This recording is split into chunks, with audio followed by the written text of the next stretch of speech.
Good morning, everyone, and welcome to the first part of our two-part series on mystical Christmas, really looking at the awakening of Christ conscious within each one of us.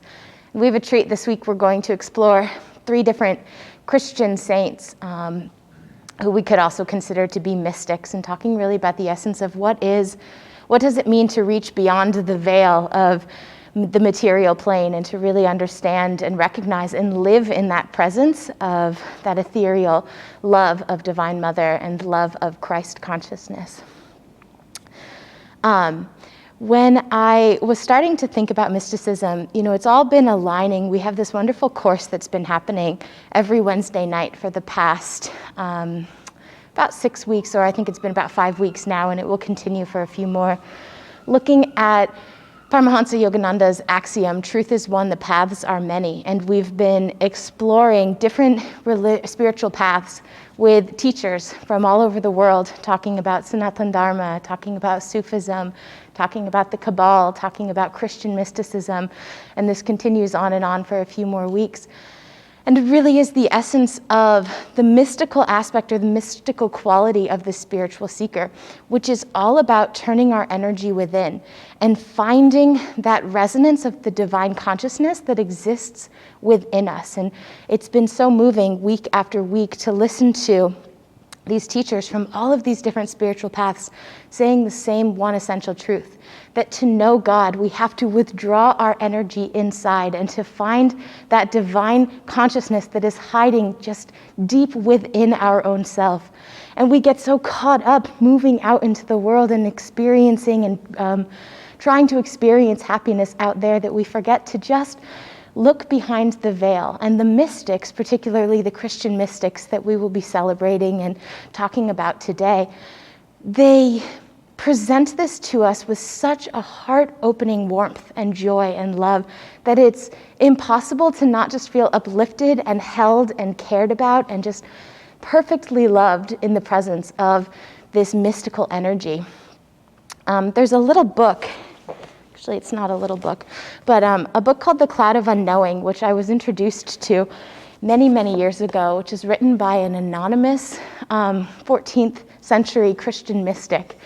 And in the introduction to this particular translation of this book, The Cloud of Unknowing, which again talks about the essence of everything that I just shared with you, what it means to just move the veil and peek behind the veil and feel that resonance of divine consciousness, of Christ consciousness within our own self, within our own experience.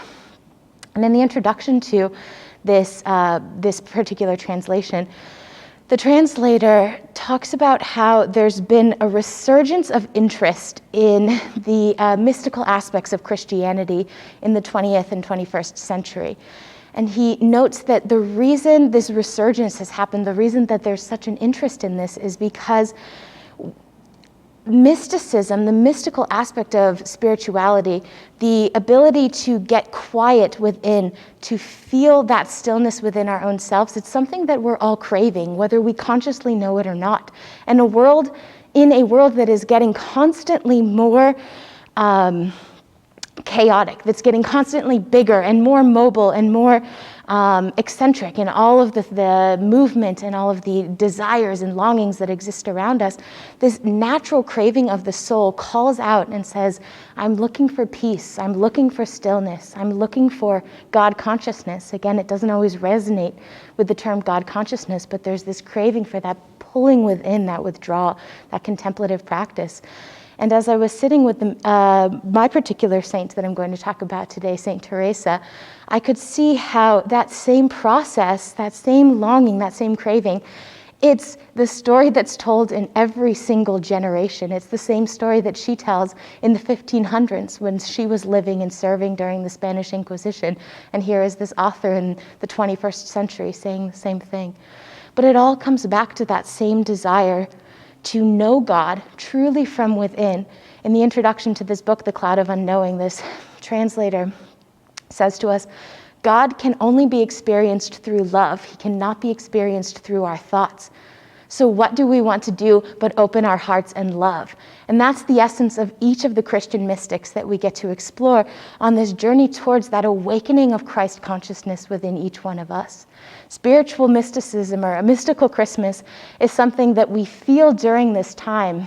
Sai Ganesh a few weeks ago, he had a wonderful blog called The Advent of Joy. And he talked about, I didn't know this, but in the Scandinavian culture, this season of Christmas is known as the thin times, talking about that reality that the veil between the material world and the astral world, or the immaterial world, is thin. And why is this? Why is the coming of Christ, the actual form of this little baby that we get to hold and love and feel the presence of Mother Mary holding and loving, what is the resonance of that particular example, of that particular allegory for each one of us? The veil of delusion is so thin when that Christ consciousness is resonating in our atmosphere in Christmas time, when we're celebrating this reality. Christ has risen, Christ is here, Christ has come. This opportunity for each one of us to experience that, it's the beginning of our adventure. I should finish that, the experience of our adventure on our own spiritual path toward our own inner awakening.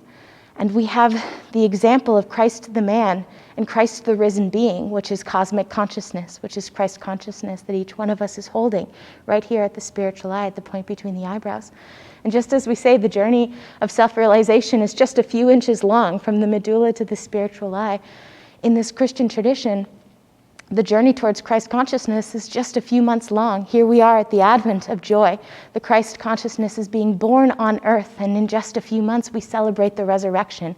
And that resurrection is the moment that Christ consciousness is owned and felt and honored in each one of us, that we get to hold that essence of true absorption into that divine consciousness, which is what each one of our saints along our journey today are going to present to us through their prayers, through their meditations, through the stories and the actions that they will share. So we hope that you enjoy everything that we get to share today. Let's begin by just invoking our three saints and beginning with a prayer. Divine Mother, Heavenly Father, friend, beloved God, Jesus Christ, Babaji Krishna, Lahiri Mahashaya, Swami Sri Yukteswar, our beloved Guru, Paramhansa Yogananda, saints and sages of all religions, humbly we bow at thy feet. Divine Mother, great saints, awaken our heart's devotion, that we may feel the resonance of your love, that we may know the truth of our own being, and that we may live in joy, sharing all that is your light, all that is your wisdom, all that is your peace, with all whom we meet. Om, peace, amen. So we'll begin today with Saint Teresa of Avila. And what better way to start a short talk on Saint Teresa than with our wonderful chant, Saint Teresa's admonition. So let's begin just by chanting together.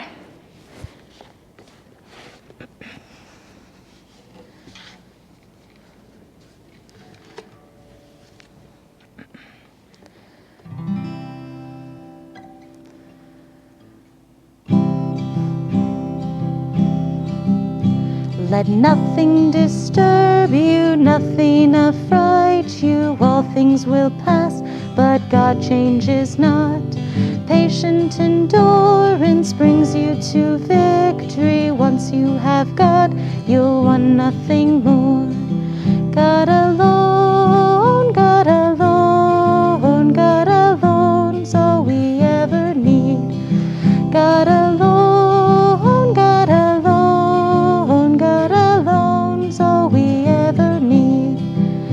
Let nothing disturb you, nothing affright you. All things will pass, but God changes not. Patient endurance brings you to victory. Once you have God, you'll want nothing more. God alone, God alone, God alone's all we ever need. God alone, God alone, God alone's all we ever need. Let nothing disturb you, nothing affright you. All things will pass, but God changes not. Patient endurance brings you to victory. Once you have God, you'll want nothing more. God alone, God alone, God alone's all we ever need. God alone, God alone, God alone's all we ever need. Let nothing disturb you, nothing affright you. All things will pass, but God changes not. Patient endurance brings you to victory. Once you have God, you'll want nothing more. God alone, God alone, God alone's all we ever need. God alone, God alone, God alone's all we ever need. Let nothing disturb you, nothing affright you. All things will pass, but God changes not. Patient endurance brings you to victory. Once you have God, you'll want nothing more. Alone, God alone, God alone's all we ever need. God alone, God alone, God alone's all we ever need. God alone, God alone, God alone's all we ever need. God alone, God alone, God alone's all we ever need. Let nothing disturb you, nothing affright you. All things will pass, but God changes not. Patient endurance brings you to victory. Once you have God, you'll want nothing more. God alone, God alone, God alone's all we ever need. God alone, God alone, God alone's all we ever need. God alone, God alone, God alone's all we ever need.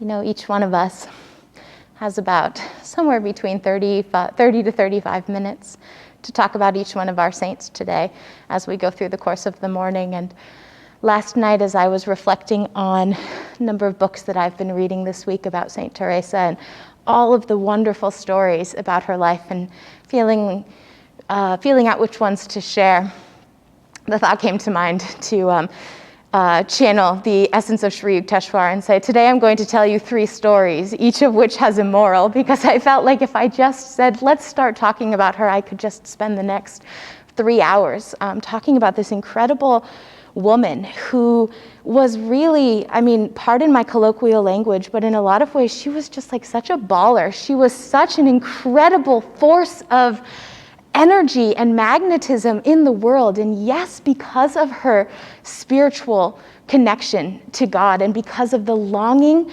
for Christ consciousness in her heart, but also because of the work she felt to do in the world. I mean, she was part of the Catholic Reformation that came during the Spanish Inquisition. Here she was, this incredible female saint who was having all of these visions of Christ and these spells of ecstasy where she was levitating and falling into ecstatic states.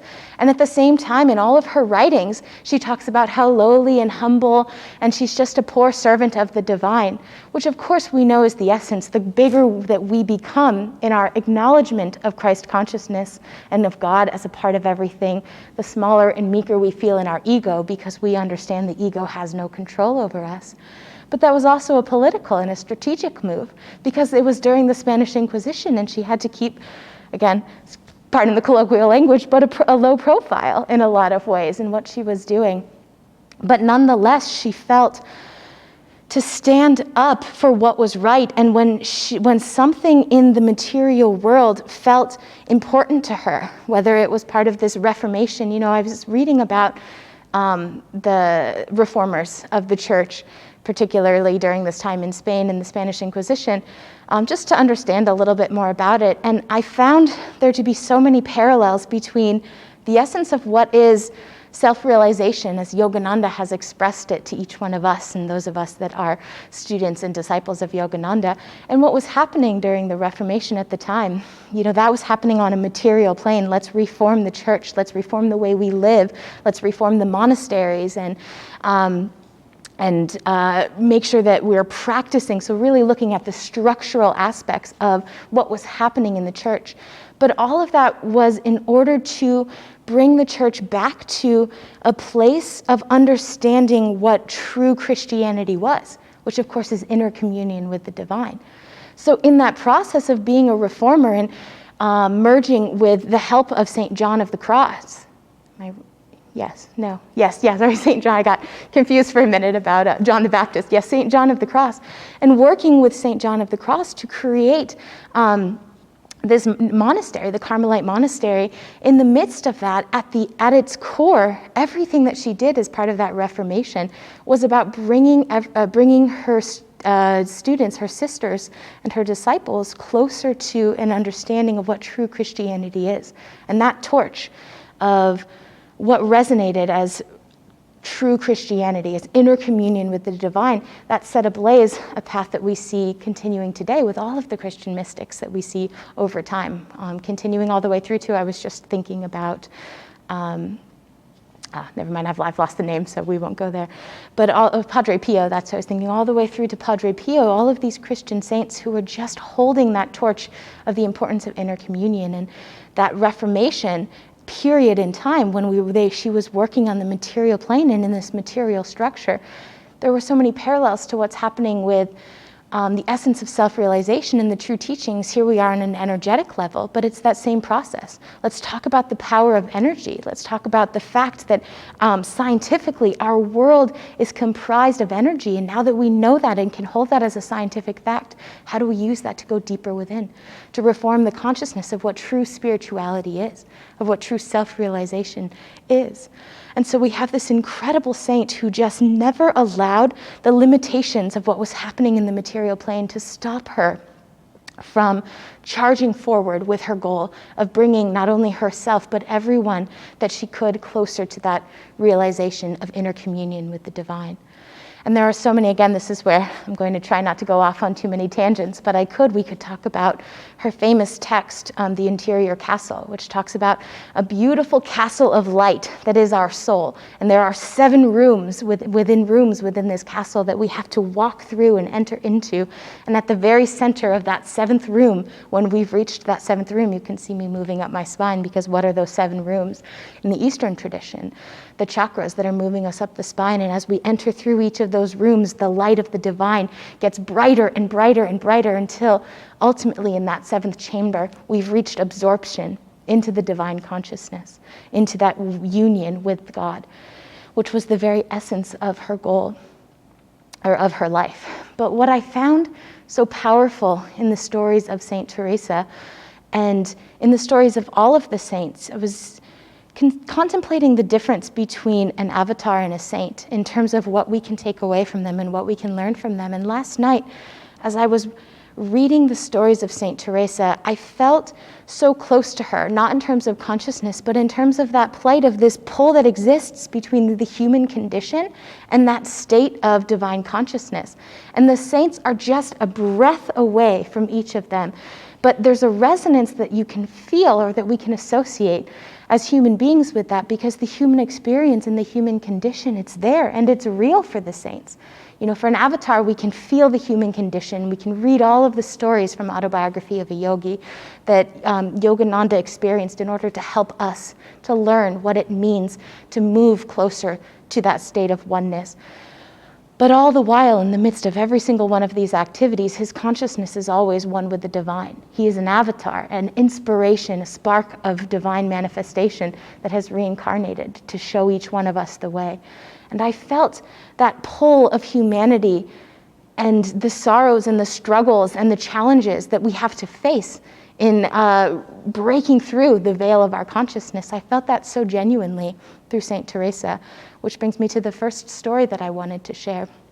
Her life from a very young age, as with most saints, she was completely aware of the divine and feeling the divine's presence all around her. And at a very early age, in her late teens, she went away to live with the clergy.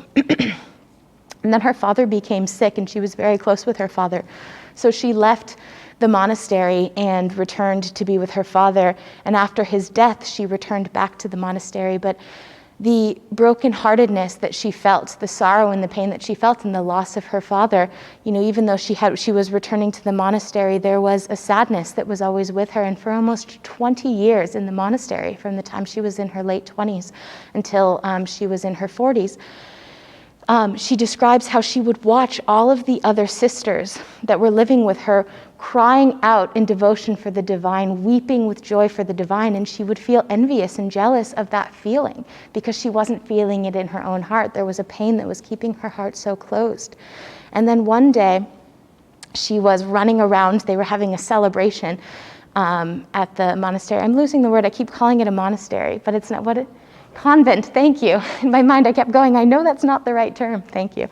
The convent. So she was running around the convent, preparing everything that needed to be prepared for the day's festivities. And she remembered in just a moment, the statue. She needed to go and get a statue that was being stored. I love this little fact that doesn't mean anything for the story, but the poor Clares had loaned this statue to the Sisters of John for this celebration, and it was just such a sweet little connection between Clare, who of course was so closely the sister and so closely related and intertwined with the life of St. Francis, and here you have Teresa, who's so closely intertwined with the life of John of the Cross, and just true sisters and brothers in God. And I just loved that sweet little connection point. And so she goes and she's runs into the hallway to grab this statue, and she's sort of, you know, in her state of mental anxiety and irkedness and just running around, I'm sure imagining these people aren't doing what they need to be doing. I have to be running around, just the natural irksomeness that can come with the busyness, the mental busyness and worry of the day. And she sees the statue, and the statue was just leaning up against the wall. And the thought entered her mind to just be frustrated that someone had just left this statue of Jesus. It was a statue of Jesus as he was tied to the pillars right before the crucifixion. And so that someone had just left this statue sitting on the wall or leaning against the wall. So she bends down to pick it up, and the statue comes to life. And Christ looks up at her with all of the pain of that moment when he's being physically beaten and tortured before the crucifixion, and with all of the joy and the love of humanity that he felt in those moments. And he just looked up at her with all of this love and power and beauty, and she just fell to her feet, and she just bowed down and prostrated in front of the statue and began praying, "Oh my Lord, how long I have forgotten you. I will never again forget my love for you," and just bowing at the feet of the statue, praying, crying, weeping for joy, all of the things that she had watched her fellow sisters experiencing for 20 years, just constantly standing and waiting and praying and hoping for that moment of inner communion with the divine. And here it is in the midst of her busy day, this statue comes to life and her heart is just ripped open with joy for the divine and with joy for Christ. And this was the first moment where, besides a few visions and things that had happened to her when she was a child, this was really the moment that catalyzed the rest of her life and these visions of ecstasy and these states of meditation that she entered into. And when I was thinking about this moment, the first thing that came to mind was the moment in the autobiography of a yogi when Master's given an experience, or when Paramhansa Yogananda is given an experience of cosmic consciousness, of samadhi from his guru, Sri Yukteswar. And then right after that, Sri Yukteswar says, "Come, let's sweep the balcony floor. There's still more work to do in our lives." And the essence of this is that moment of ecstasy that came. It was a moment that completely transformed St. Teresa's life, but it was also the moment that catalyzed all of what she did on the material plane. And so the example that this story is given to us, and the example through the mystics that we can see, is that although that pull between the human experience and the divine experience is so tenuous, and the mystic and the saint is always being pulled between each of them, that there is that reality and that aspect that we are living in the world and acting and moving through the world in all of the ways that we need to do. And she never stopped doing that. She just allowed her consciousness to always be uplifted into the divine in those moments. And so all of that longing and all of that waiting, I was thinking of the song, "Keep Calling Him." Whether he replies or not, keep calling him. She was waiting and praying and always stalwartly hoping for that moment when she would experience that inner communion with the divine. And here is this moment. And yet it wasn't the end of anything for her, but of course it was just the beginning. And she allowed that communion with the divine, that experience of feeling and understanding and being absorbed in all of the joy and all of the pain that was the incarnation of Christ, that is the incarnation of Christ consciousness in each one of us. She allowed all of that to motivate the activity that she did in the world as she continued to move forward. I'm just going to grab a drink of water.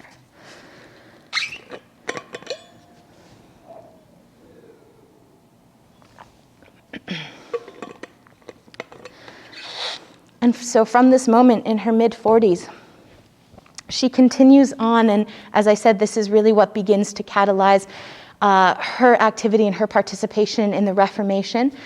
This is when she begins all of her writings, and she speaks very openly about the meditations, the experiences she's having in meditation and in prayer, and she's doing a lot of writing, all under the lens of the Spanish Inquisition. So you can feel the ways in her writings, as I said, that there's that little element of pulling back. There's that little element of holding back on just one or two.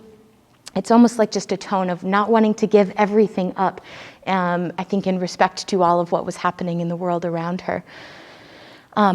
But throughout the course, there are so many just wonderful, I'll just share kind of little tidbits of stories so that you get an essence of what her relationship with Christ was like.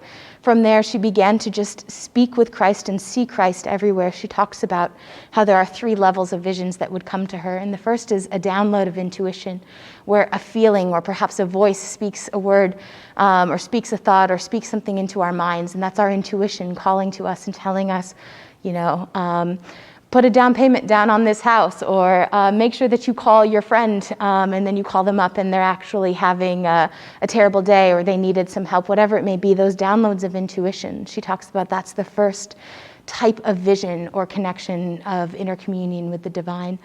And then there are the experiences that she calls the mental visions, when lights would form, formation of light and formation of angels and things that you can see and experience mentally. And then the third form of visions that she was having were corporal, where angels and saints and Christ would actually appear to her in their physical form, in a physical form, and she could experience and commune with them, experience that inner communion with them. And so she was experiencing visions of Christ and visions of the divine on all of these different levels. And sweet little stories, like she called herself Teresa of Jesus. And one day she was walking down the hallway and a little boy came out into the middle of the hallway and just stood right in front of her, kind of blocking her path. And she said, and the little boy said, "Who are you?" And she said, "I'm Teresa of Jesus."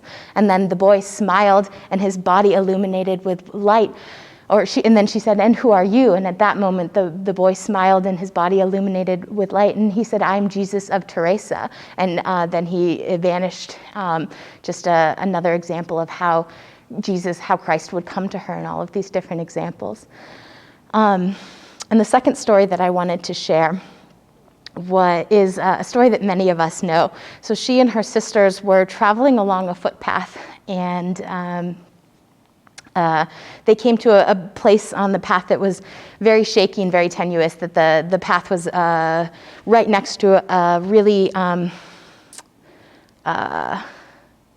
a river that was really, what's the word? Say what? Yes, exactly. So in flood. So just really, it was a dangerous place, and they were just kind of on this tenuous path that at any moment could give away to the river, and the river was just raging and wild. And so all of the sisters were too afraid to cross the path. And again, this reminded me of Yogananda when he's taking the boys across the waterfall, and Teresa says, "Where is your faith?" And she marches across the path, and of course she slips and she falls into this river, and the sisters think that she's lost. But then the way it's described, it's interesting. I read about it on the internet quite a bit last night because I couldn't find her words on this. I wanted to read her words and how she recounted this story. And she never did. It's only told through the sisters who were observing it. But I found this source. This man really did a lot of research and went back as far as he could to see if the story was actually true, and he feels like it was validated through this one sister's retelling of it. So she's in the river and she's being washed away in this river. And the way it's described is Christ plucked her up and took her out of the river and just put her back on the side of the river to safety. So it's not like there was some extreme thing that happened on the material plane. It was just cosmic intervention that lifts her up and puts her on the side of the river. And she says to him, she kind of says to him, like, "Really? Come on, really?" And she's saying, why would you do this to me? And he looks down at her and he says, "Oh, Teresa, don't you know this is how I treat all of my friends?" And she looks back up and laughs at him and says, "Well, this must be why you have so few." And so I'm sure many of us have heard that story before, and they just laugh in love and in joy. And when I was thinking about the moral of this story and what does it mean for us, and Teresa was such a beautiful example of this, the mystical path that each of our Christian mystics, or any mystics from any tradition, I keep saying Christian mystics because that's who we're exploring today, but the path of the mystics or of any spiritual seeker, it's an important distinction between, we're not suppressing the human experience, we're going right through the human experience to feel the divine behind it, to feel the divine consciousness that's narrating and that's manifesting all of creation. So we don't shun away from what's happening in the material world. We don't run and hide from our troubles or hide from our problems. We charge right through them with joy, with humor, with laughter. And this story was such a perfect example of that. Here she is just tossed into the river and tumbled about, and and at the end of it, she laughs with Christ, and she actually jokes with Christ, and you can feel the humor and the softness in her experience. And it's such a powerful and important lesson for us, because although we may not have the experience of literally being plucked up out of the river by Christ and have the experience of Christ appearing to us in vision where we can speak with him, but nonetheless, through every single obstacle and challenge and struggle that we face in our life, do we think that Christ is any less present, that the divine ones are any less present in lifting us up, plucking us up, and putting us on the side of the river and saying, "Don't you know this is how I treat all of my friends? To anyone who can feel me, to anyone who is seeking me, I'm right there, right in the midst of the struggle, right in the midst of the challenge." And she was such a beautiful example of this, because like many of the saints that we've seen throughout history, she was plagued with physical and emotional pains. She was plagued with many troubles and obstacles throughout her life, and she walked through each one of them with that same tone of laughter. "Oh Lord, that must be why you have so few," when he says, "This is how I treat all of my friends." And she expands into that presence, into that consciousness, because that experience of Christ consciousness, that place of inner safety, coming all the way back to what I said at the beginning when I was reading when I was reflecting on the introduction to that book, The Cloud of Unknowing. when the author talks to us and says that the reason mysticism has become such a popular point of study in our current time is because it creates a place of shelter from a world that is constantly in motion, that is constantly changing, that is constantly moving. It helps to provide that place of shelter because there's a place of stillness that's untouched by everything that's happening around us. And this example of being plucked out of the river, held by Christ, laughing in humor and in joy with the divine in this moment, is a perfect example for each of us to hold on to in remembrance of that. And the third story that I wanted to share with each one of you is probably one of the most profound stories that comes from St. Teresa's life, and it has actually been depicted in a beautiful statue that exists in Rome called The Agony and the Ecstasy. And St. Teresa, like so many of these saints that we can study throughout history in the Christian tradition, they are plagued with great suffering and with great joy. And that line between the agony and the ecstasy is so frail and it's so thin. And it can almost feel a little bit frightening, I think, at least, or maybe I'll speak for myself. For myself, as I'm reading it, there's almost an element of hesitation or anticipation in that, thinking, wow, the closer that we get to that consciousness of inner communion with the divine, to that place of true absorption in the divine, we hear so many stories that emphasize the suffering and the agony and the pain of that, and you can feel like a little, okay, I got to get myself ready for that. What does that pain actually feel like, or what is that experience going to be? And then last night, as I was thinking about it, I realized that there's no way, particularly at least in the state of consciousness that I think at least I'm in, and I'm sure many of us can resonate with, there's no way that we can even begin to grasp an understanding of what that type of sorrow or suffering is. Because when we consider suffering, it's suffering of the ego. We're suffering because the ego is hurt. It didn't get, a return of affection or love from the partner that we were seeking, or we've lost a job and we don't know what our next move is, so we're afraid or we're anticipating what's going to happen in the material plane. So when we experience suffering, it's on the level of the ego's suffering. But the suffering that the saints discuss, the suffering that the saints are talking about, though it manifests in the physical world, because here we are in the physical world and that we have to live within these rules and in these boundaries, but it's not the suffering of the ego. It's the suffering of the soul's one longing, desire, yearning to be one with the divine. That longing to be a part of, to be absorbed back into that divine consciousness. And that suffering and that yearning is so great, that desire is so intense that it manifests on the physical plane. And we can experience it in all of these ways. That to us, when I can look back at so many of the examples, St. Teresa, or even if I think all the way up to Sister Gyanamata, who was experiencing so much physical pain. And again, I'm not saying it glibly, of course that physical pain was there, but her consciousness, it wasn't a pain of the ego, that it's a pain of a longing, a desire, a yearning to be one with the divine. And in this third story, she recounts an experience where she is praying and meditating, calling out to her divine, and an angel appears, and the details of it are so beautiful. She says the angel was not very big. It wasn't this huge angel that was towering over her. He was the size of a normal man, and his face was on fire, and his eyes were illuminated with the compassion of divine consciousness. And in his hand, he held a spear of fire, and he pierces her heart multiple times, all the way, and to the point she says that in her description, as he's pulling the spear of fire out, and after the third or fourth stabbing, her entrails come drawing out of her stomach as well. And so this deep physical, and again, this is what I mean, it was a corporal experience. She was actually tangibly experiencing this, the manifestation of this angel who stabs her heart with a sword of fire.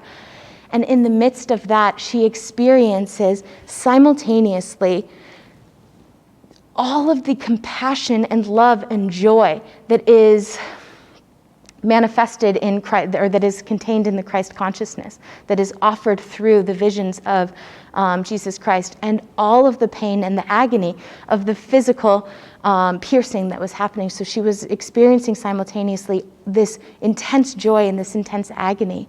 And as I said, this particular scene is depicted in this giant marble statue in one of the main chapels in Rome, and you can go in and see it, and it towers over you. And she's standing like this in just a state of both agony and ecstasy, and it's such a powerful metaphor or analogy for each one of us to hold on to. Metaphor, I'm going to use metaphor. It's the most powerful metaphor for each one of us to hold on to, because it comes back to that place of recognizing that in every moment, the choice between agony and ecstasy, it's right there. It's so tenuous for each one of us. And in any moment, we can just open our hearts and fall into that divine consciousness, that inner knowing that everything, at the center of everything, at the center of that inner seventh chamber of our palace of light that exists within each one of us, or the seventh chakra where the Christ consciousness rests, walking through that, the surrender of the ego, whatever pain and agony exists in that, it's an illusion that melts away, and we are just one with the divine, that we are holding on to that spirit of joy, that spirit of endless bliss that is our true reality. And the agony in that, it's a veil of delusion, because the agony is just the surrendering of the ego and what the ego wants to hold on to, but it's so quick to just let it go. And what exists on the other side of that is endless bliss and is endless joy. And so to bring us back and close us out, at least with Saint Teresa of Avila, I'll come back to this little book, The Cloud of Unknowing, that I started with.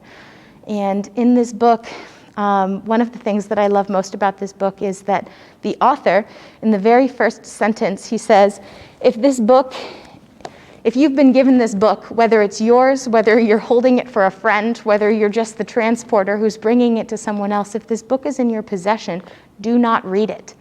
And that's the first thing that he says. And then he says, do not read it unless you are prepared to let go of everything that you know to be true.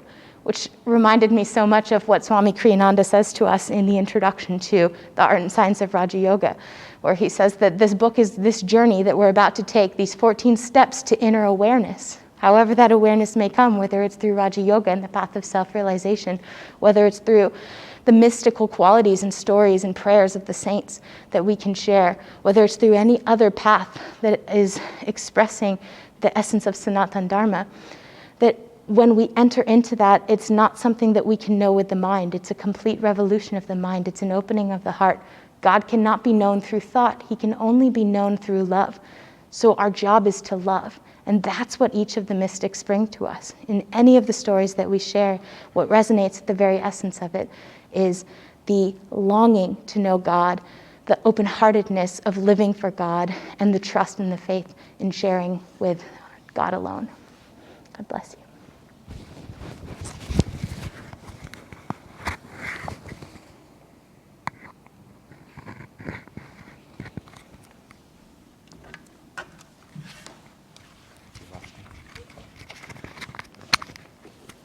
So I will do a brief chant for us to introduce Saint Joseph of Cupertino. And this is the famous chant that Yogananda did for hours with an audience, "Oh God, beautiful." And it's to help teach us to see the divine in everything, in all nature, and in the beautiful qualities of humanity.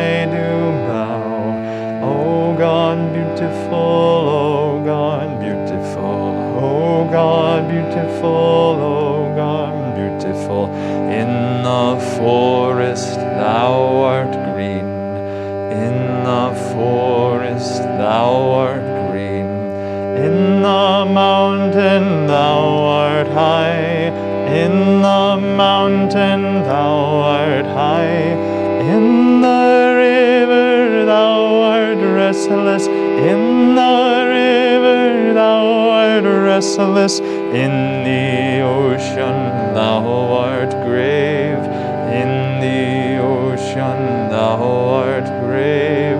O God beautiful, O God beautiful, O God beautiful, O God beautiful. At thy feet, O I do bow, at thy feet, O I do bow. O God beautiful, O God beautiful, O God beautiful, O God beautiful.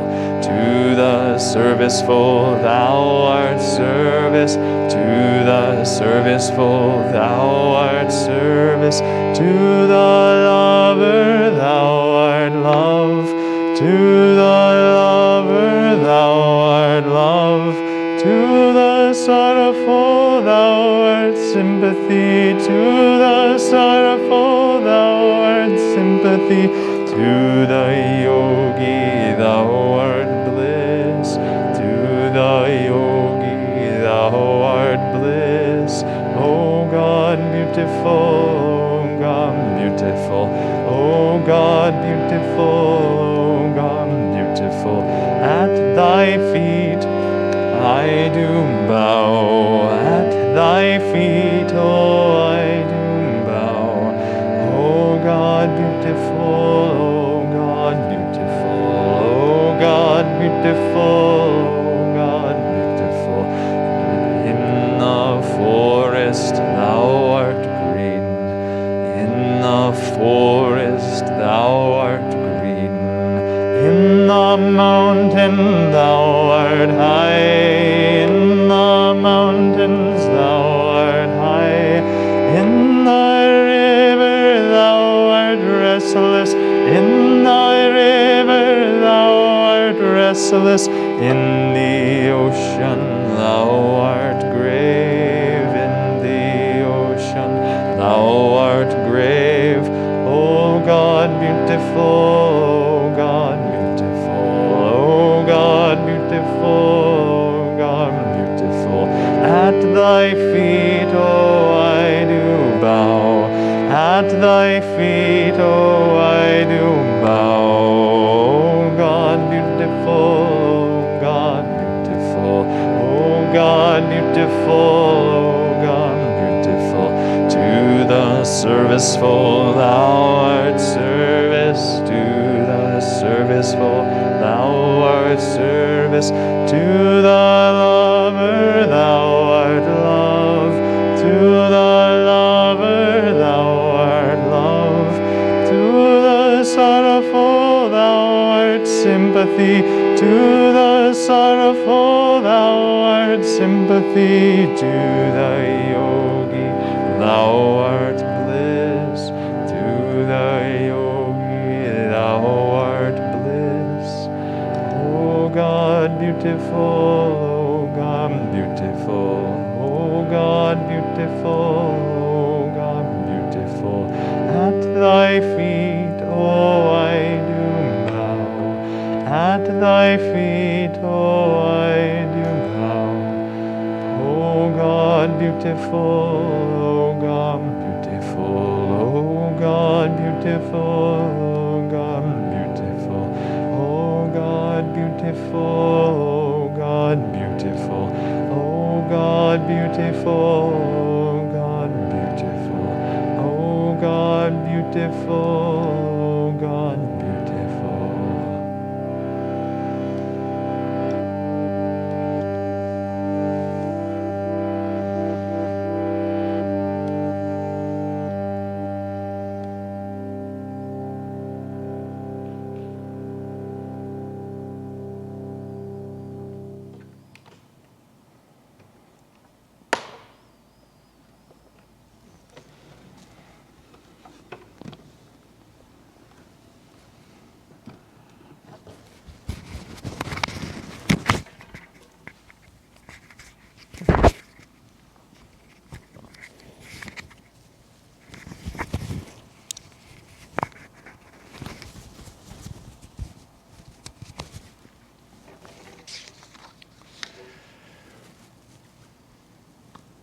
Good morning, friends.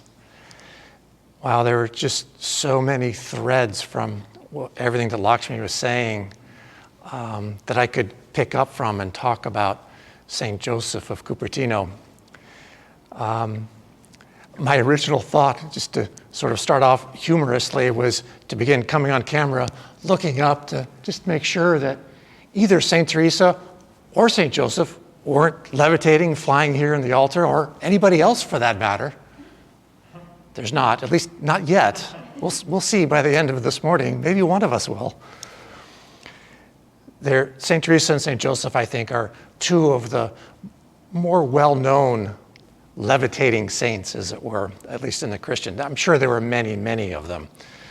I don't know exactly why St. Joseph is so famous for it, although I can conjecture about it, and I'll talk about that. He is the patron saint of aviators, of astronauts. So literally, after more than 400 years, that legacy lives on in terms of that nature of his to just levitate, that ecstasy literally lifting him. And I realized as I started looking into him, that was really all I knew about him. I knew nothing else. And so I had to dig into, well, why is that? Why do I not know more? How is there to be known? And I realized fairly quickly, I could not find any writings of his. I could not find any speeches of his. It was just a lot of stories that other people have told literally over the centuries. He was a very, very simple person. And I think that was the one defining thing about him, is he was so simple. And I think that simplicity combined with this ability to literally fly created this mystery about him. And that connection between the word mystery and mystic is intentional here. And I think that's one of the things that comes out of these mystics, these Christian mystics, and St. Joseph in particular. There's a mystery about him. And that mystery played out in this sort of many odd ways. For example, St. Joseph was born in 1603. And just to sort of lay the ground of what that was, this was in Naples, in Cupertino. This was not Cupertino, California. It's Cupertino, Italy. This was the time of Galileo. Galileo was born, 15 or 20 years before him. So in Galileo's time, as most, if not all of us know, there was this battle, as it were, these battle of wits perhaps, between science and religion. And ultimately, religion, and the Catholic Church specifically, had the power in a very real, sort of worldly way, excommunicating Galileo, and this fight for science, and how can they both live, and there's just going on and on and on. St. Joseph lived in that time. In fact, I imagine many of the people that he interacted with were the same people, at least in the church hierarchy, who were also dealing with Galileo, literally just miles apart in some cases, not very far from each other. And I think that the people of the church didn't quite know what to do with Joseph, or Giuseppe as he was known. In one sense, they looked at him, this levitating, and they're like, oh my gosh, this is incredible, but we can't let this out, so let's get him out of the public. And they literally sequestered him. They literally secluded him in the dungeons of monasteries, and they would keep moving him. But on the other hand, the bishops, the cardinals, and even one of the popes went after him to talk with him, to be in his presence. So they did both. They secluded him and they wanted to be with him. They did not want him in the public. They wanted him, they didn't know what to do with it, that everything that he was outwardly manifesting was contrary to what they could understand. Everything that Lakshmi was talking about in terms of this veil that these mystics could pierce and go into with this devotion, Joseph absolutely had that. And I think many of the people of his day, that's what they could not understand. He and many others had a very difficult time articulating what that process was, thus the mystery. There were a few parallels for St. Joseph between a few other people that we know of throughout history.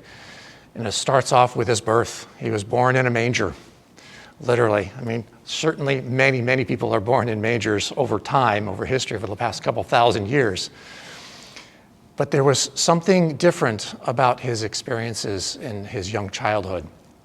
His father, there are a couple different stories. He either passed away or ran away. He did not manage money well, and he was indebted. He probably had passed away before Joseph was even born. And so his mother was chased out of their house because the debtors had taken over, and she had nowhere to go as she gave birth. That's why he was born with the manger, in a manger, but with animals. And this became a theme for Joseph throughout his life, that he found comfort with animals, mules in particular. Why, I don't know, but anyhow, mules, cows, pigs, sheep, lambs, all of the above. He was very simple, as I said, to the point of rudeness. His mother described him as a nuisance because he could not get anything done. He would be trying to do something, walking across the yard, and he literally would just stop, gape, drop to his knees in an ecstatic state. Now, it was not described as an ecstatic state. It was described as he couldn't get anything done. Everything was measured in the material world. He had a different way about him, and people could not understand that. There was mystery there. But it didn't manifest, and he didn't talk about it. He just literally just dropped and gaped. He was known as the gaper. He literally would have his mouth open. I think about Swami Kriyananda talking about the mouth breathers, but this was the opposite for St. Joseph. He was just so filled with this joy that life disappeared for him. He probably had a learning disability. There may have been some mental health, and all those things I'm speaking of on the material plane. He basically was not able to get schooled, and I'm not clear whether he actually learned how to read or write. He may have learned a little bit, sort of a base amount. When he was very young, he was essentially kicked out of school, which actually worked out just fine because he also was in ill health. He had some really bad ulcers on his back and was bedridden for 5 years. This is when he was very young. And that's when he had his first miracle. Now, it was sort of done with somebody else. His mother, after years and years of dealing with this, finally took him to see a hermit who was in charge of sort of a church, but he wasn't a priest. And this hermit knew to take some oil that was from a lamp that hung in front of an image of the Virgin Mary.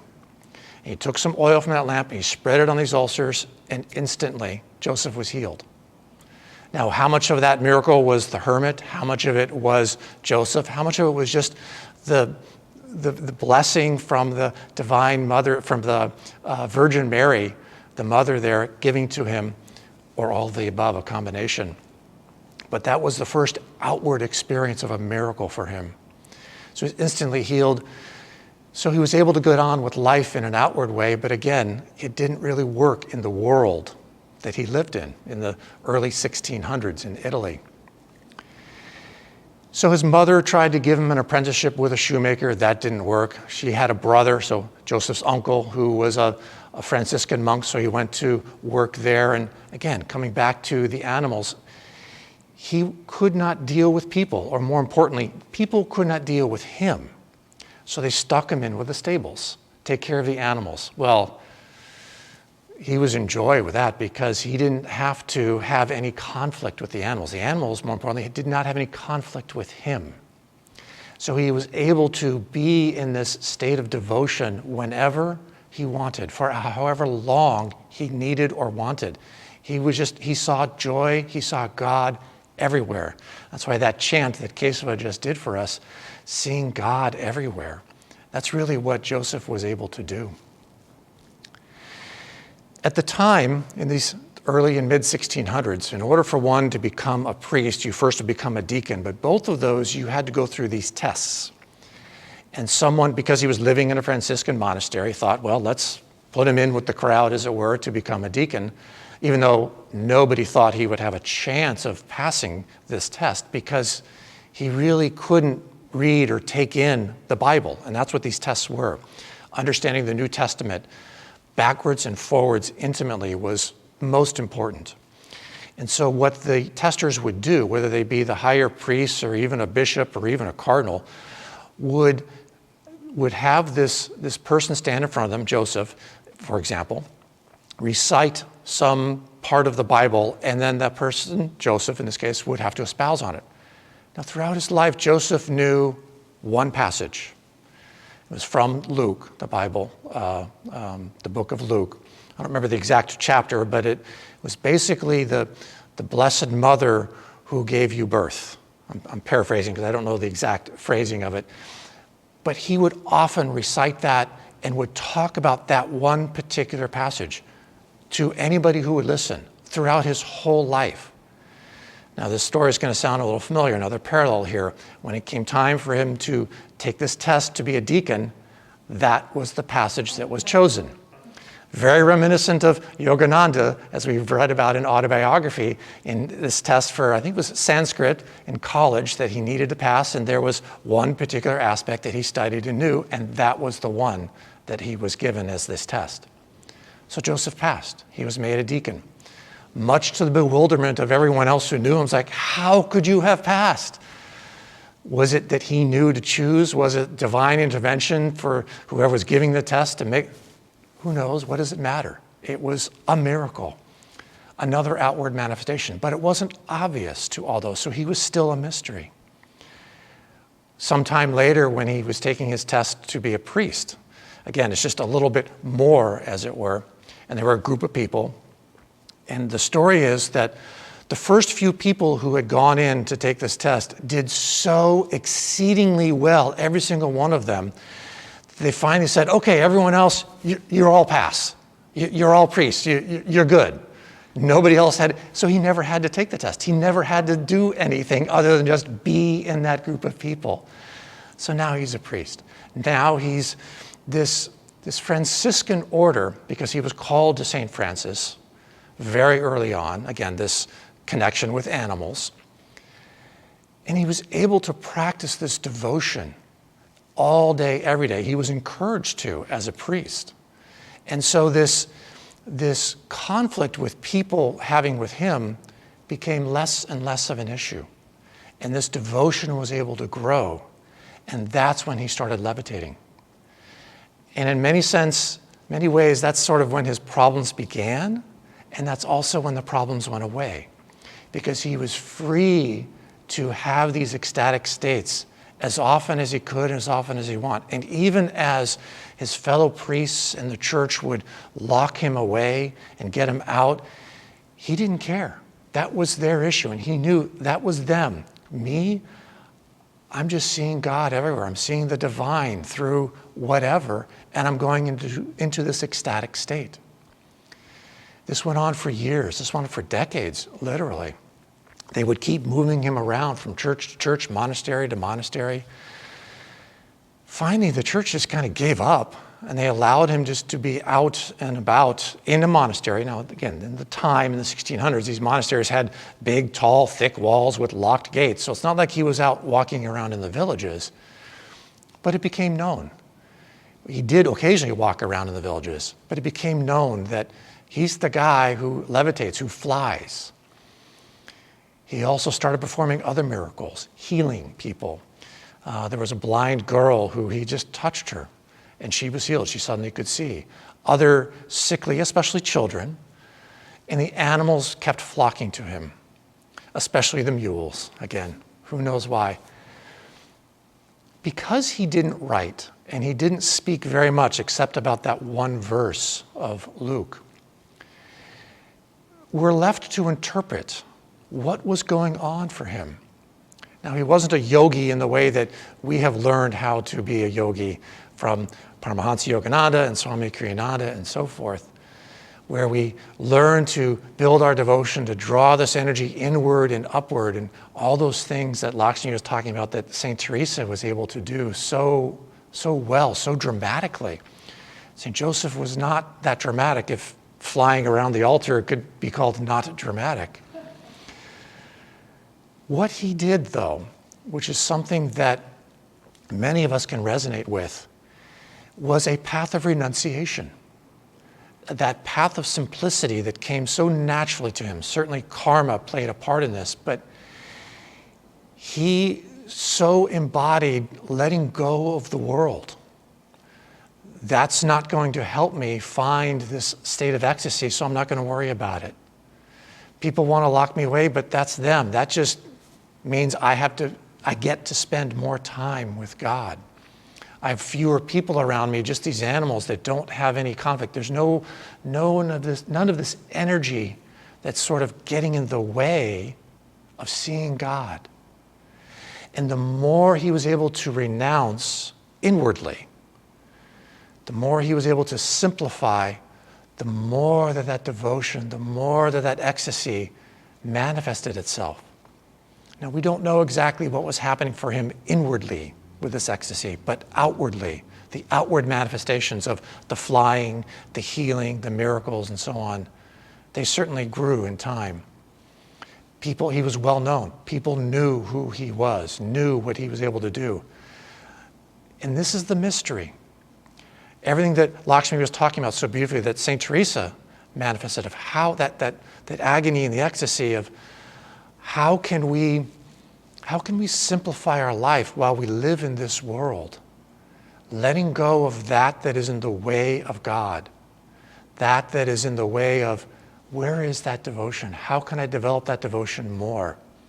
If I'm running about, whether it's in my work, whether it's running here in the Ananda in Palo Alto throughout the community, where we have a very, very supportive environment towards the spiritual path of whatever that means for any of us individually, there's still more that I can do. There's still more that most of us can do to simplify, to find God in however is meaningful. That's the inspiration for me of St. Joseph. That yes, there's fun and there's a certain level of drama in these outward manifestations, but they're just outward manifestations. It is that, as Lakshmi said, it's that path, that few inches here, or maybe from the heart up to the spiritual eye, that St. Joseph so readily inspires us. And that's his message of inspiration, not so much of teaching. That as we attune ourselves, attuning to the inspiration, to be in spirit with Joseph. Everything else is for me, is a mental journey. To try and imagine myself, how could I be so filled with ecstasy that I am defying the laws of gravity? That's the mental journey. If I let go of that and just be in the chanting of God alone, of St. Teresa of Avila, of God is everywhere. God is in my heart, God is in your heart, God is in the animals, God is in everything. And that's what St. Joseph, that's what he preached. And as St. Francis said in the gospel, in his gospel, preach at all times and if necessary, use words. St. Joseph never found it necessary to use words. That's really what it comes down to. This Franciscan monk just let who he is be his gospel. His experiences were all inner. What he did with that veil that he was able to pierce to be the mystic is inspiring. Now, where did he go from there? We don't know. Whether he found that self-realization in that life, maybe towards the end of his life, whether he found it in the next life, we don't know, of course, but that's not the point. The point is that inspiration of find God in everything. Don't worry about the outward manifestations, whether it be the outward manifestations of what the world is coming at towards me, or the outward manifestations of what does my devotion look like. Devotion is devotion. It doesn't need to be defined. Finding God everywhere. For me, this is my hope and my prayer for all of us this particular Christmas season, given this year, where there's lots of places to look outwardly and say, that's not God, but it is. So if that's difficult, renounce, simplify, and look inward. Can I find God in my heart?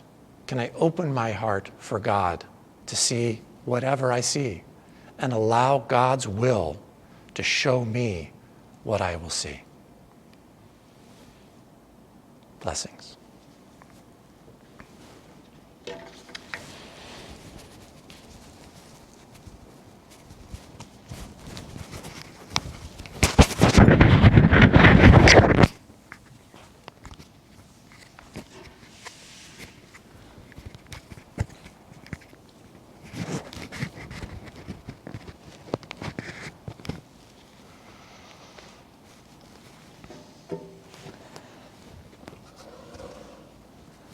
Let's go into our final section, bridging those beautiful stories with this chant, "In the Temple of Silence." And this class today is about helping us take the example of these great saints and follow in their footsteps in the path of inner communion to meet Christ. So like Teresa, we can say, I am Keshava of Christ. But the only way we'll be able to really say that is if we feel His presence in our hearts. And that is one that comes through cultivating an inner silence. Renunciation and deep prayer is something that every one of these saints that we're talking about today was a past master in.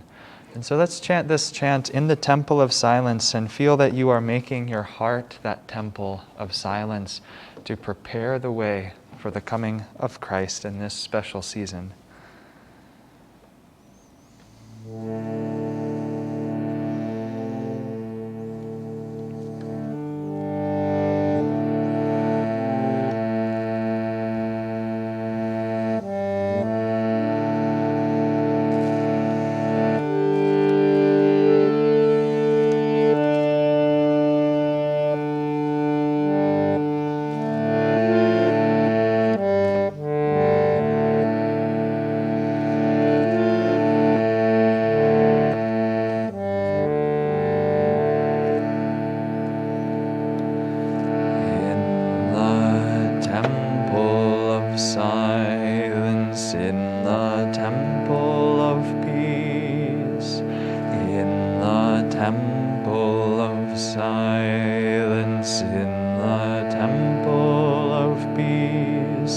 I will meet thee, I will touch thee, I will love thee, and coax thee to my altar of peace, and coax thee to my altar of peace. In the temple of Samadhi, in the temple of bliss, in the temple of Samadhi, in the temple of bliss, I will meet thee, I will touch thee, I will love thee, and coax thee to my altar of bliss, and coax thee to my altar of bliss. In the temple of silence, in the temple of peace, in the temple of silence,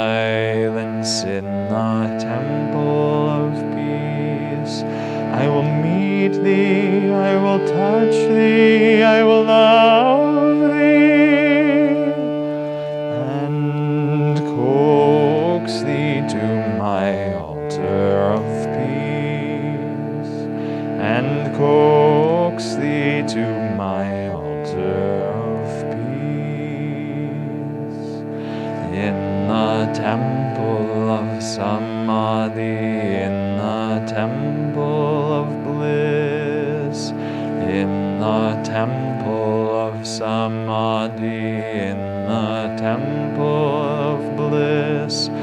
I will meet thee, I will touch thee, I will love thee, and coax thee to my altar of bliss, and coax thee to my altar of bliss, and coax thee to my altar of bliss, and coax thee to my altar of bliss.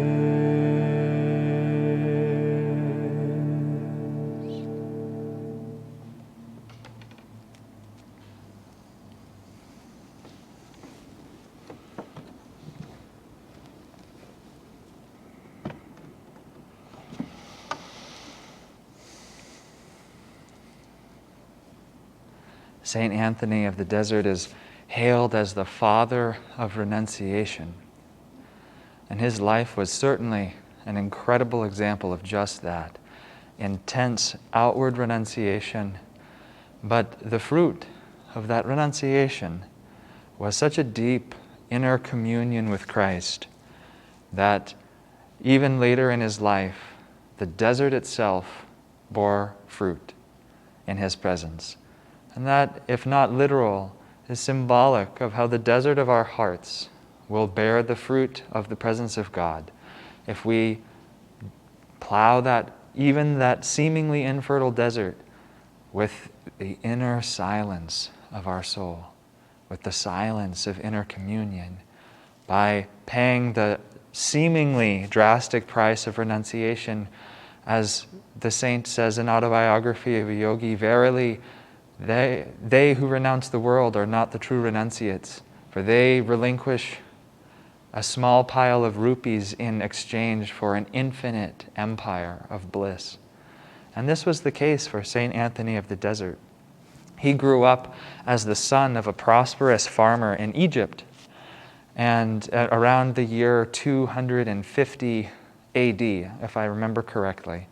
And growing up on the banks of the Nile, every year the Nile would flood and would bring with it life and new growth.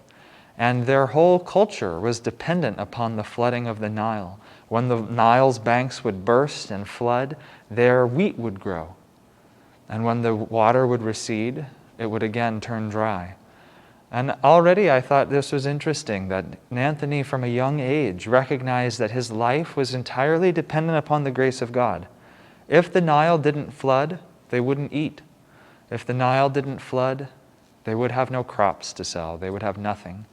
And so from a young age, Anthony's father was a very devout man and would always encourage his son to live in accordance to the laws of the Bible. And Anthony did his best to do so. But Anthony, being illiterate, could only do what he was instructed by his father and by the town priest. And he did his best.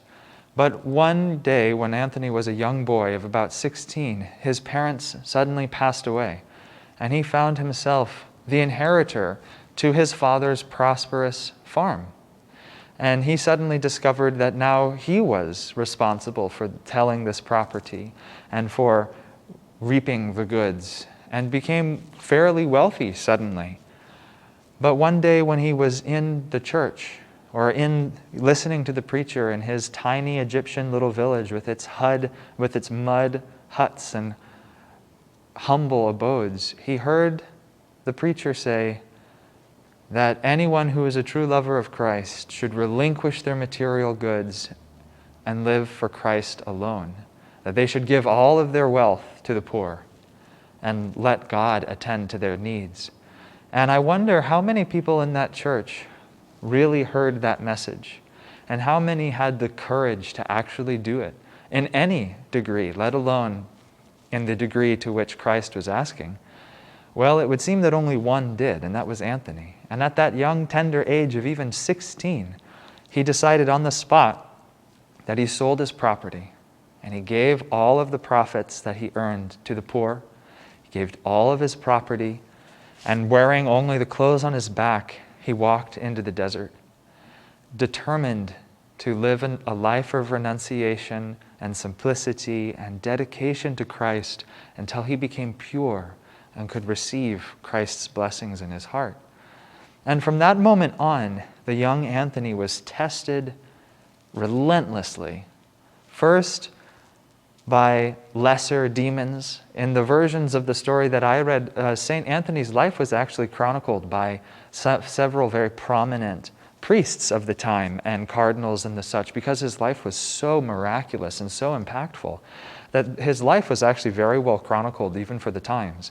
And the way they described it was that imps and demons and devils came to torture and torment and to tease him and to give him trouble. And he resisted them by praying and focusing more and more on the divine spirit, until finally Satan himself came to try and tempt him in the form of a beautiful girl. And this is an old story that we've all heard. And naturally, Anthony, being as dedicated and devout as he was, managed to keep his concentration through devotion, through prayer, and was not drawn out into the senses through the temptations that the devil could bring to him. But even still, after spending years in the desert in this way, Anthony realized he was still too close to civilization. He was still too much the victim of the group consciousness to really find true inner stillness. And he realized that he hadn't yet confronted the true fear of relinquishing everything in this world. Even though he only had the clothes on his back, even though he lived under bushes and brambles in the desert, he still felt that he hadn't yet relinquished all of his material attachments. And so he went and got one of his friends, and they made an arrangement that they would together pull away one of the great boulders that blocked one of the tombs in the stone cliffs nearby. And that Anthony would slip inside the catacomb, and his friend would roll the boulder nearly closed, only allowing a gap large enough for him to slip bread and water in at specific intervals to keep Anthony alive.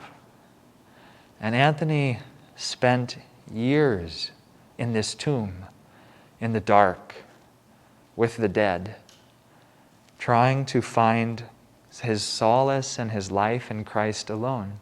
And this is an extreme example of renunciation, and it's certainly one at nearly the nadir of Kali Yuga, but it's one that we can symbolically take to heart, even at this time, when we're going through an intense outward purification of our society and our world and our own material comforts. Yogananda said that you don't have to flee to the Himalayas to have a little cave, but if you have a door that you can close, then you have a place of seclusion. And we're all being asked to have a little door that we can close. So why not make that little door that we can close the doorway to our inner chapel of silence?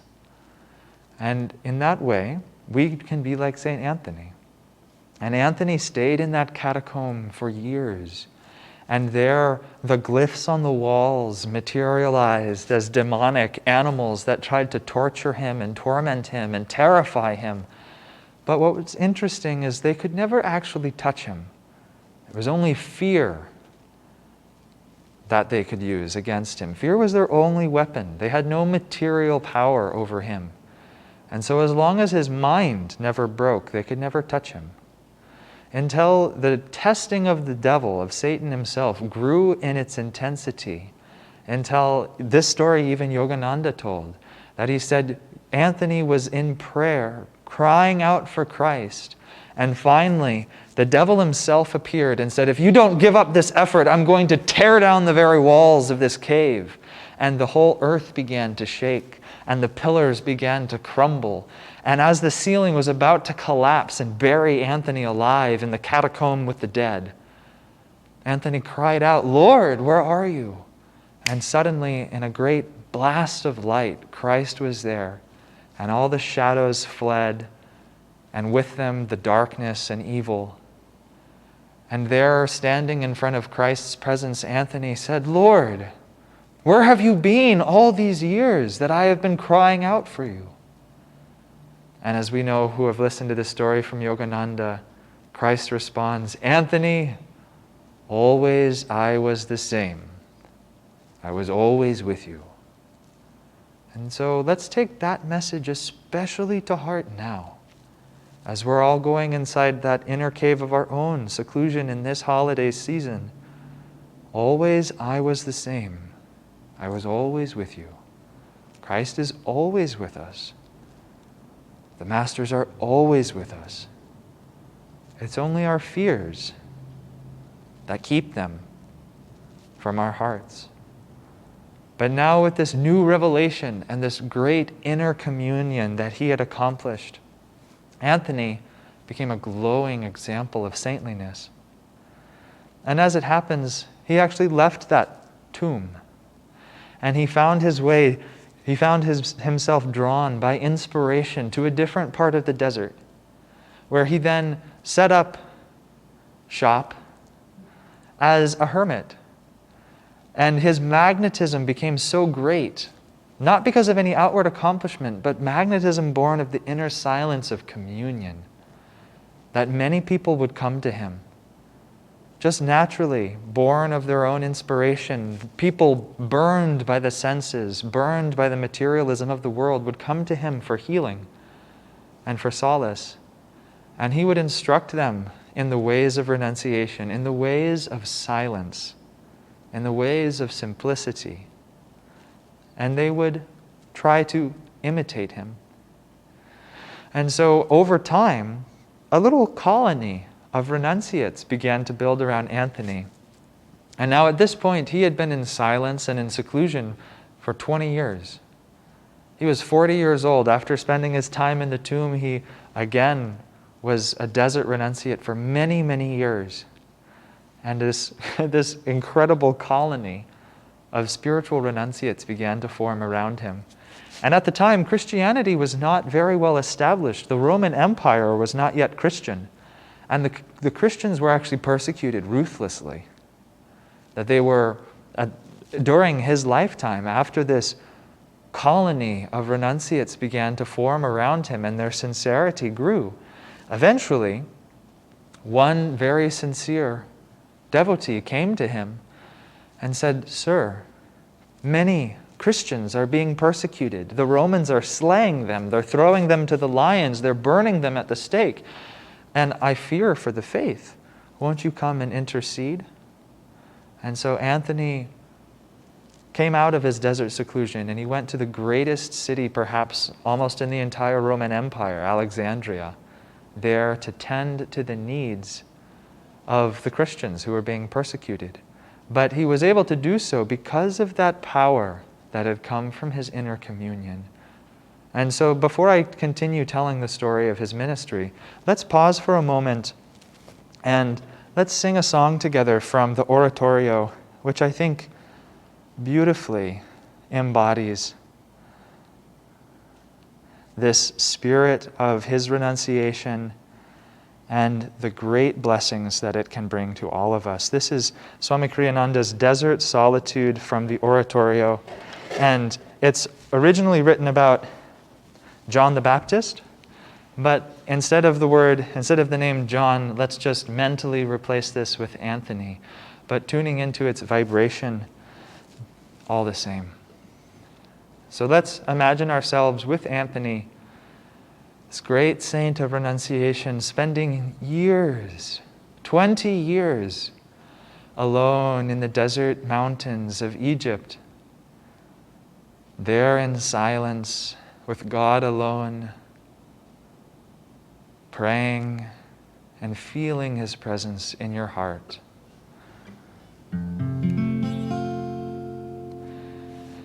John renouncing all, left his home, wrapped in solitude, far from men man's ways, roaming across desert sands, seeking God's truth. Long years he spoke only with God, till silent of soul, wisdom did fill the ache of his heart. Then he did see God alone. John, renouncing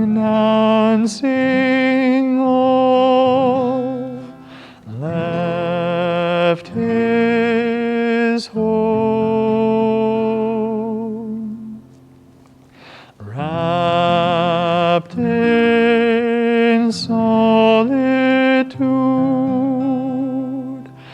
far from men's ways, roaming across desert sands, seeking God's truth. Long years he spoke only with God, till silent of soul, wisdom did fill the ache of his heart. Then he did see God alone.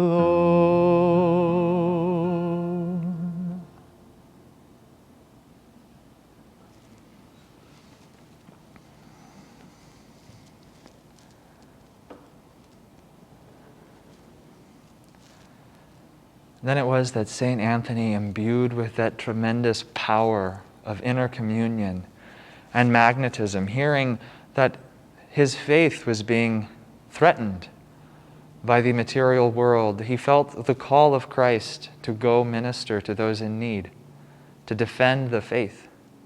And so Anthony descended from his desert solitude, and he went to that great city of Alexandria.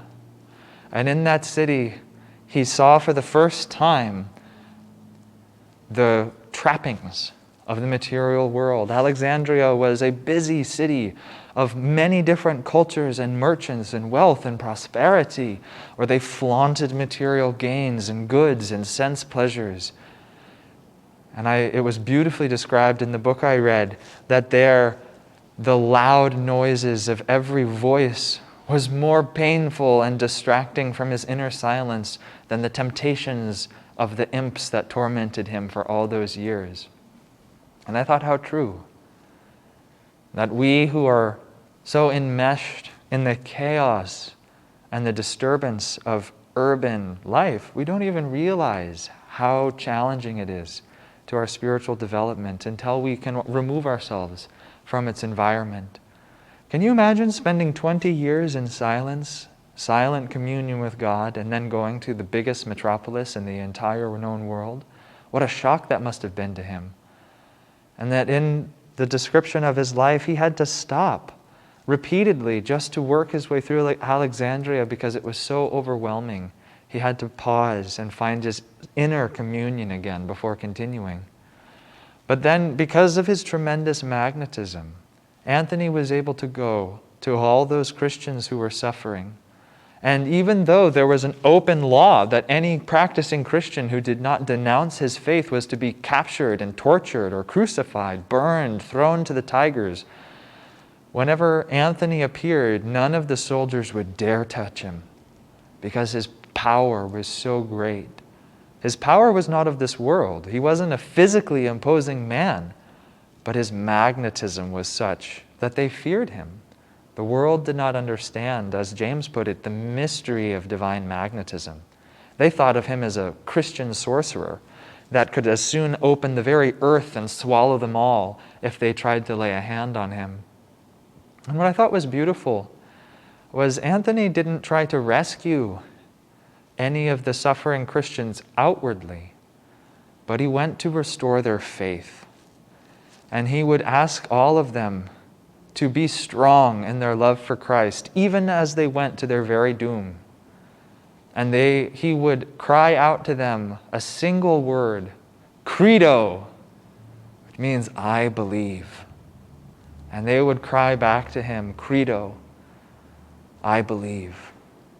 And they would go willingly, joyfully, even singing their psalms, singing to Christ as they marched to their own deaths. What a victory of the soul. Just imagine, Swami Kriyananda said that how you die is in large part how the consciousness will be carried into the next incarnation. And he said if you die with heroism, with great courage, or even better yet, with tremendous devotion to God, that you will be born with a tremendous wave of grace in your next life. And so perhaps Anthony could have saved them physically, but much more importantly, he helped them to conquer the fear of death and to stick to their faith. Credo, I believe. And such was his influence, and so greatly stirred was the Christian faith by this, that the Roman Empire failed to destroy the Christian faith by killing them. And after some time, Anthony even met the governor of the city. And Anthony, the governor was so terrified of him, he couldn't even say a word. And Anthony simply said but a few words to him, that you cannot kill faith. And he left. And Anthony felt to go even deeper into seclusion, and he traveled further into the desert where he hoped the world would never find him. And again, he spent long years in silence with God, trying to purify himself even more completely. But as before, his magnetism was so great that Yogananda said that a soul who knows God is like a flower that wafts the aroma of God consciousness, and all of the true bees will find their way to that flower. And so it was that though Anthony secluded himself even more, soon disciples found him. And they found their way to his abode. And there they again erected another community of renunciates. And there was one disciple who was particularly close to him. And as it happened, during that period of about 40 years of silence in the desert, the world changed drastically.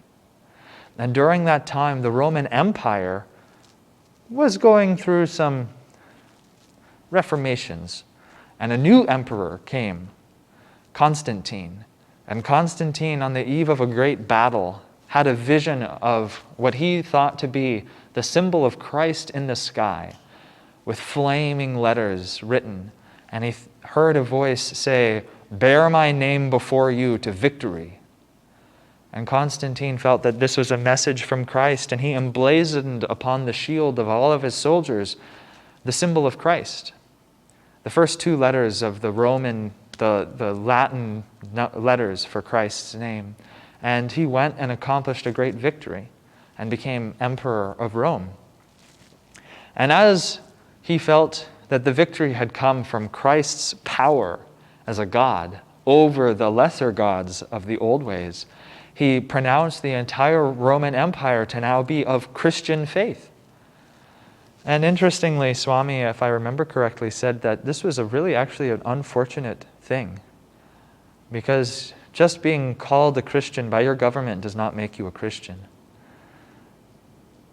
But so it was that the Roman Empire suddenly had a large political change, that now instead of killing, persecuting, and hunting Christians, the whole empire was Christian. But with that, as Swami and Master said, the true custodians of religion are the saints, not emperors. And so even though he declared the entire empire to be Christian, how many were true Christians? Very few. And trouble began to brew in the different parts of the empire, and a heresy began to bubble. That there began to form two sects of this new Christianity. One, a mystical branch that declared that Christ was God himself, that Christ was the Son of God, and that there was another branch of more logical, rational-minded men who said that Christ was merely a man who was good and who accomplished a lot of good things, but was not in himself any different from the rest of us. Christ is a man. Christ was the Son of God. And so began what was called the Arian heresy, because the primary proponent of the heretical doctrine's name was Arius. And Arius was so charismatic that even though he was discommunicated? Excommunicated. Even though he was excommunicated, he held so much political sway and was able to influence even the emperor's sister and his wife, that he was actually re-indoctrinated into the church or re-brought into the church. And there was this huge political turmoil, and it was threatening to overturn the Christian faith. Because is Christ an avatar, or was Christ just a man? And so St. Anthony knew nothing of this. He had spent another 40 years, and now he's 95 years old, having spent 80 years about in the desert in silence. And what should happen but a group of priests come to find him out. And they come speaking a foreign language, because now these are priests from Greece, not from Egypt. And so he needs his disciple to translate the words that they're saying on his behalf. And they keep trying to say, the church, oh, the church this, the church that, the officials of the church. There's two different power structures within the church. And Anthony can't even comprehend what they're saying, because his vision of what Christianity was so completely foreign to what they were describing. Even through a translator, he couldn't understand. And then Anthony remembered that the night before he had a dream. And in that dream, he saw the altar of Christ, and surrounded it were many donkeys who were trying to kick the altar over. And suddenly Anthony said, "Oh, I understand. The donkey is trying to kick over the altar. Lead me." And so this group of priests who had hoped to come to a true saint to find a solution to this Arian heresy took him from the high mountain solitudes, and together they wound down back into the great cities. And there was going to be a large coronation, if that's the right word, of a new bishop or a pope, or not a pope, but perhaps a cardinal. And there was an enormous gathering of all of the priestly elite in the entire Roman Empire. And they were all gathered together for this event, and therein strode Anthony. And again, it's so beautifully described that this saint, this soul who had spent so many long years in silent communion with God, who had no worldly trappings of power, but had the power of the divine within him, that it's said that as he entered Alexandria that time, the whole city stopped, and they lay before him great carpets, and that they just watched his passing in silent awe, because now they could feel his saintly power. And Anthony went to the church, and there the new bishop was anointed. And as they came to the part of the ceremony where they invoked Christ, the only begotten, the Son of God, a voice cried out in the church full of the priestly elite, "He's not the Son of God, he's the Son of Man." And an argument erupted on the spot between the two divisions of the priestly class. And Anthony was appalled that here in the halls of his father, an argument could take place. And Anthony, who had been silent up until this point, simply rose to his feet, A man in his late 90s, yet still possessing great vigor and power of youth, he rose. And as he did so, the entire temple fell silent. And they listened with one ear, and they looked at him with one eye, waiting for his response. And Anthony said 4 words. I have seen him.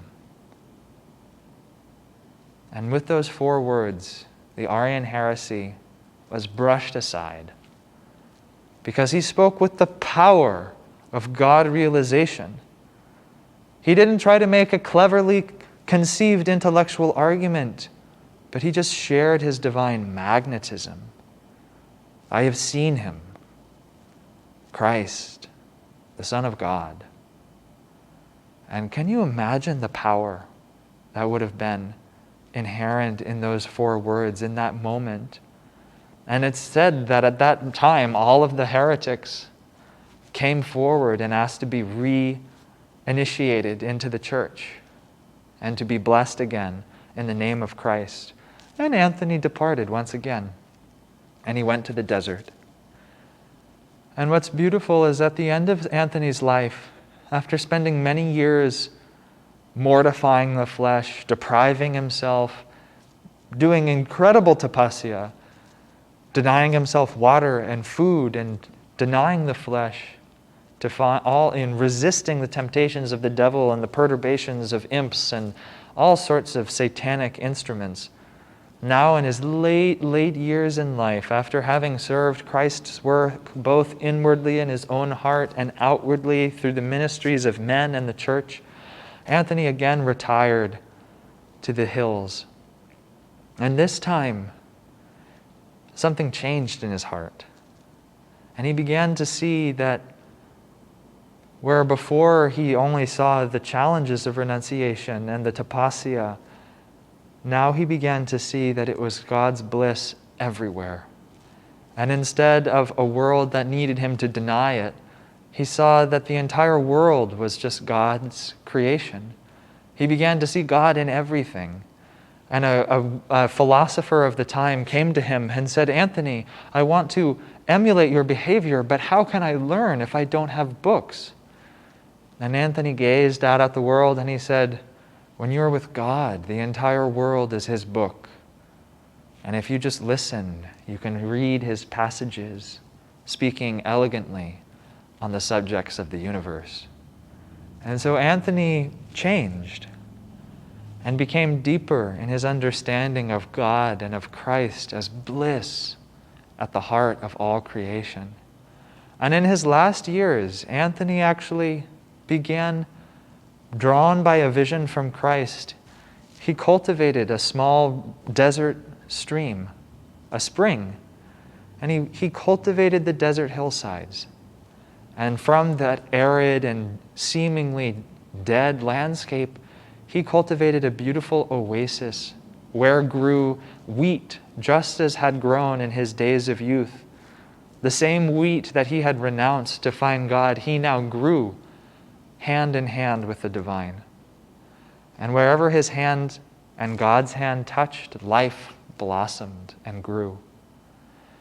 And finally there came a day when Anthony got the message from God that his earthly term was nearly complete.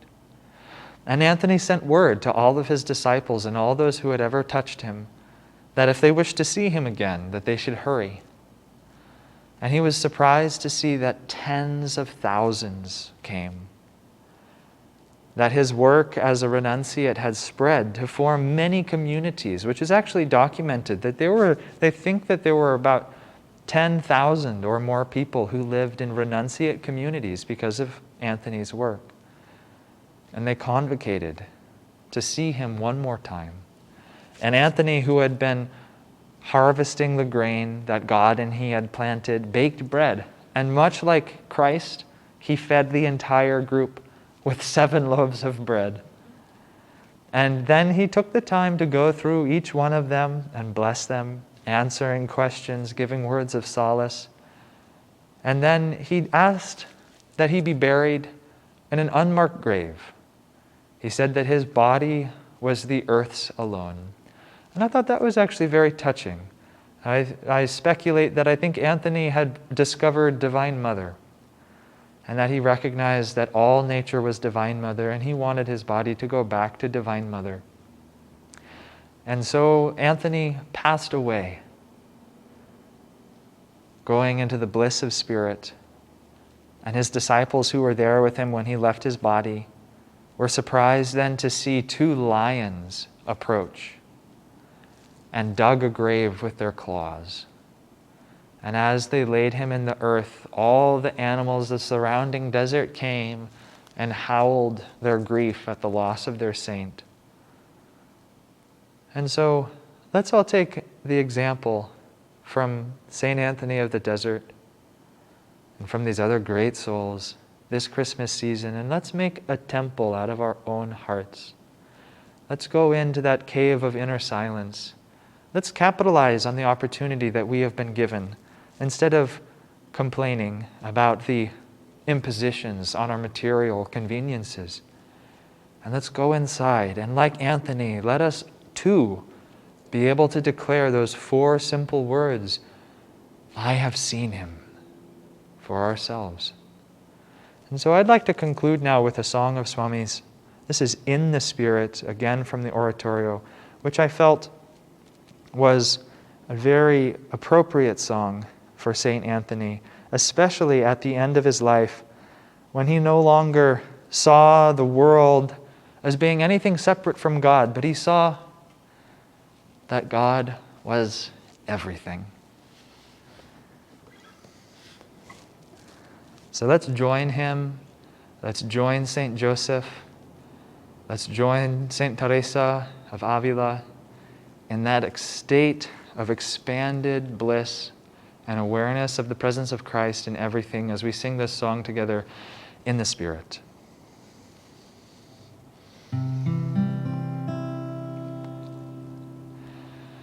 I was caught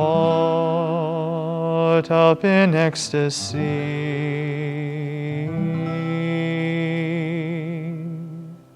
'Twas a day sanctified by God.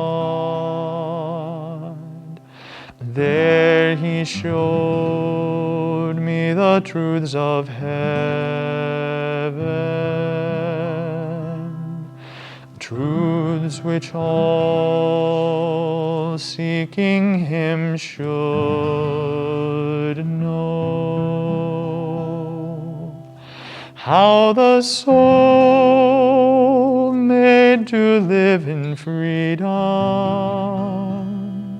can reclaim its eternal right. How the night born of our delusions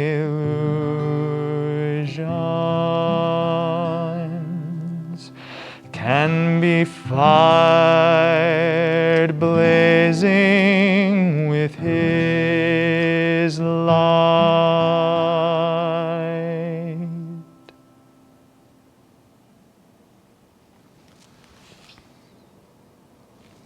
Merry Christmas. God bless you, my friends. We'll see you next week for our special class on St. Francis of Assisi and his